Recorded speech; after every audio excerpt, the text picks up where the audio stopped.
Saudara, belakangan ini situasi Indonesia bergejolak dan Bali pun juga merasakan. Seperti halnya barang-barang mengalami kenaikan harga, emas naik cukup tinggi, dan juga ada gelombang PHK yang terjadi di berbagai tempat. Nah, apakah ini sudah merupakan krisis ekonomi yang terjadi? Nah, selengkapnya akan saya bahas. Saat ini saya sudah bersama seorang pengamat ekonomi yang merupakan dosen Fakultas Ekonomi dan Bisnis Universitas Warmadewa. Ada Bapak Dr. Putu Ngurah Suyatnayasa. Ya, baik Bapak, kita langsung saja. Untuk saat ini bagaimana situasi perekonomian di Indonesia dan di Bali pada khususnya, Pak? Sebetulnya situasi perekonomiannya ya sedikit agak terganggu ya oleh kondisi perang dagang yang sekarang sedang terjadi antara Amerika dan Cina. Nah, jadi yang terganggu itu sebetulnya kan ekspor kita ke Amerika. Kemudian rantai pasok terganggu karena ketika terjadi perang dagang maka akan terjadi pengurangan produksi baik di Amerika maupun di Cina. Sedangkan Indonesia itu sangat terkait dengan rantai pasok bahan baku dari Cina untuk memproduksi di Indonesia untuk diekspor ke Amerika. Demikian juga Amerika sangat tergantung dari produk-produk seperti alas kaki, kemudian tekstil, kemudian alat elektronik, mesin-mesin juga, kemudian juga bahan bakar nabati. Nah, jadi yang terganggunya di sana. Gitu. Nah, tapi kalau saya lihat PHK, harga emas naik itu kan sebetulnya itu belum menunjukkan, artinya itu baru dipengaruhi oleh faktor ekspektasi masyarakat. Ya, karena kalau emas itu kan begitu masyarakat memperkirakan di masa yang akan datang itu akan terjadi gangguan ekonomi kan, maka emas itulah yang sebetulnya paling menguntungkan untuk disimpan. Nah, itu jadi arahnya ke sana sebetulnya. Nah, kalau dari sisi pertumbuhan ekonomi kan masih juga stabil, masih sesuai dengan ekspektasi dari pemerintah. Jadi tidak terlalu terganggu lah gitu.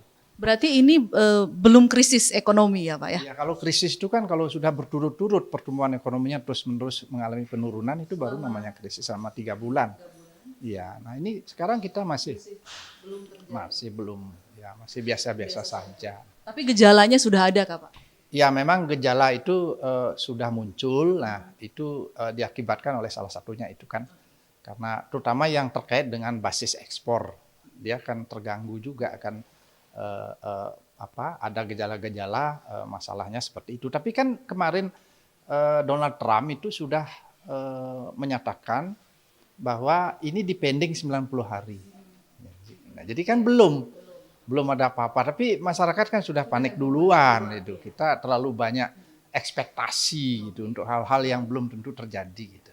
Nah, baik Bapak. Lalu bagaimana strategi yang bisa dilakukan pemerintah menghadapi situasi ini, Pak?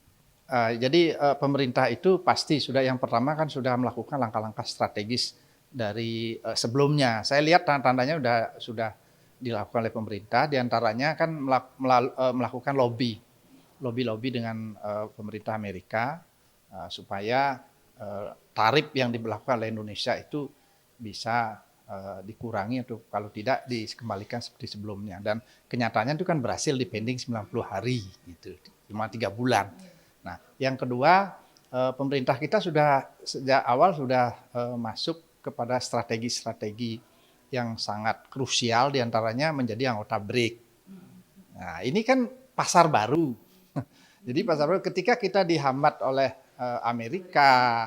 Nah, sekarang ini dibuka. Jadi dulu kan kita dihambat kelapa sawitnya oleh Eropa.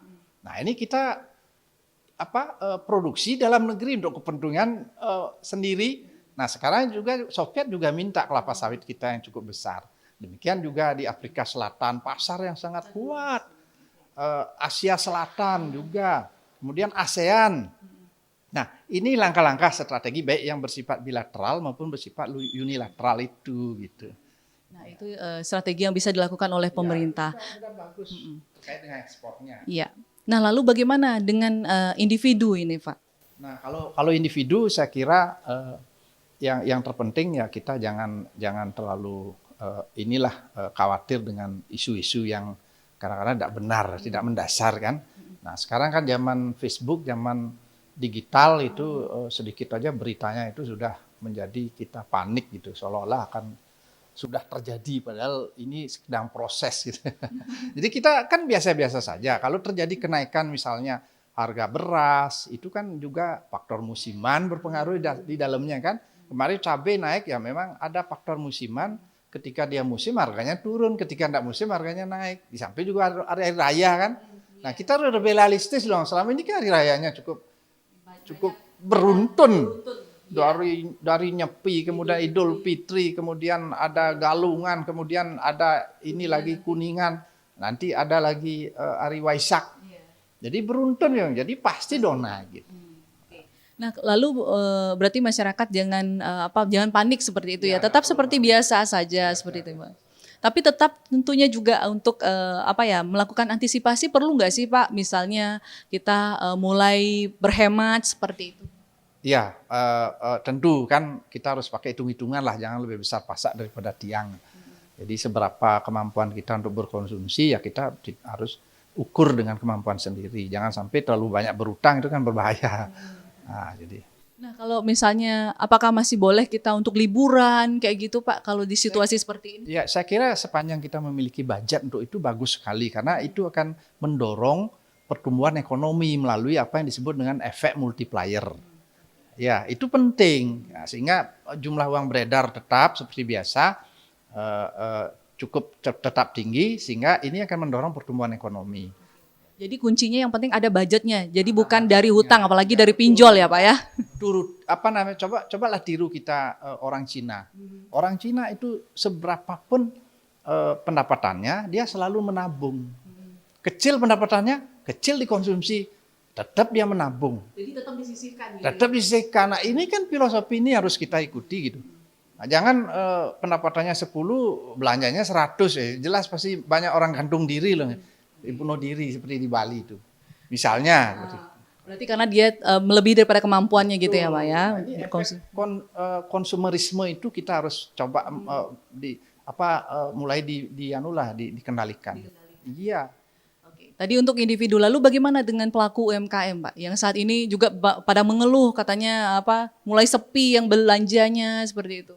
Iya kalau UMKM itu kan yang sebetulnya yang paling terkena itu kan nanti, ini kan belum yang terkait dengan ekspor ya.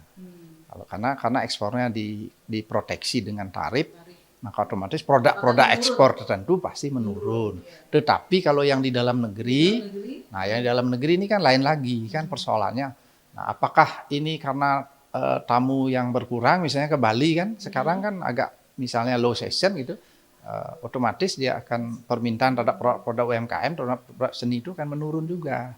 Lalu bagaimana Pak?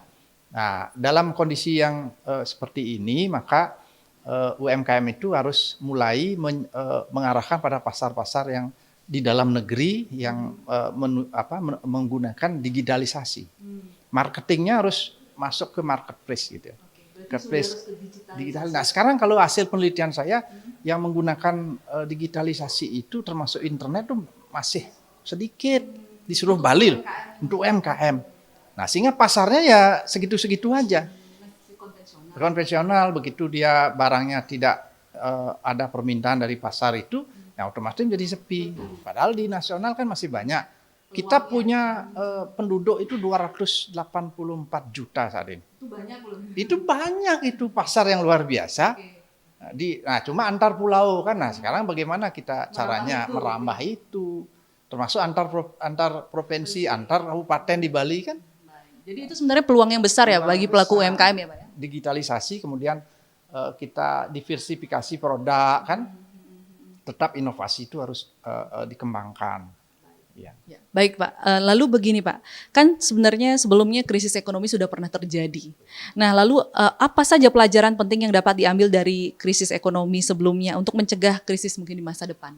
Ya, yang penting kemandirian negara ini. Kemandirian individu, setiap anggota masyarakat itu memiliki prinsip kemandirian. Ya, kemudian negara juga mandiri, jangan terus-terusan tergantung dari impor. Nah selama ini kan mafia impor yang banyak bekerja di negeri ini. Nah, ini bahaya, Mas, sengaja dibuat begitu. Kan Indonesia ini kan dikenalikan oleh banyak mafia. Salah satunya yang paling berat tuh mafia impor. Nah, itu dihilangkan lah gitu. Karena dengan mafia impor itu sengaja industrialisasi atau hilirisasi di dalam negeri dihambat supaya mereka dapat pekerjaan untuk impor terus, termasuk beras. Padahal itu mestinya bisa kita lakukan di negeri ini kalau kita mau gitu loh. Nah, ini pemerintah ini yang harus keras. Saya kira udah mulai sekarang. Mudah-mudahan ini berjalan terus gitu, berkelanjutan gitu. Termasuk korupsi itu, karena ini cikal bakal kenapa ekonomi kita naik turun sudah 72 tahun merdeka, ya tetap aja begini, kalah sama Korea, kalah sama Vietnam, malah sekarang Vietnam jauh belakangan. Nah, ini karena itu dia, di samping sistem perekonomian, sistem kenegaraan kita yang tata negaraan kita yang memang berbeda ya. Tapi saya kira orang Indonesia pinter-pinter loh, banyak orang hebat. Nah, cuma iklimnya yang kurang bagus di Indonesia, iklim bisnisnya. Nah, inilah makanya pemerintah itu terus mengatur regulasi itu supaya tidak seperti sekarang birokrasi berbelit, preman di mana-mana. Itu kan salah satu contoh kenapa kita tidak bisa maju. Iya, ini biaya tinggi. Maka kalau gimana orang bisa invest kalau pungutan terlalu banyak, ini berbelit-belit, nyari gini susah. Ini yang harus disegera gitu loh. Jadi terlalu lama ini prosesnya ini. Baik itu legislatif yang bikin aturan-aturan itu ya tolong lebih proaktif, lebih cepat dan harus berani. Jangan seperti membebek aja semua mengikuti ke depan gitu. Harus punya keberanian loh gitu. Kalau enggak itu enggak mungkin kita. Terus saja begini. Ya. Oke. Baik, Pak. Terima kasih banyak, Pak, terkait dengan perbincangan kali ini terkait dengan situasi perekonomian, apakah sudah krisis, ternyata memang belum terjadi, dan juga bagaimana kita mengatasi atau mengantisipasi jika krisis itu benar-benar terjadi. Semoga seperti yang tadi disampaikan, kuncinya adalah kemandirian begitu ya Pak ya, dan juga bagaimana masyarakat untuk tetap positif, tetap melakukan aktivitas bagaimana untuk perputaran ekonomi ini tetap terjadi begitu ya Pak ya di dalam negeri. Ya, terima kasih banyak Pak atas perbincangan. Ya, demikian tadi perbincangan kita. Saya Sinta Prambadewi, Cipayana Putra, Kompas TV, dan Pasar Bali.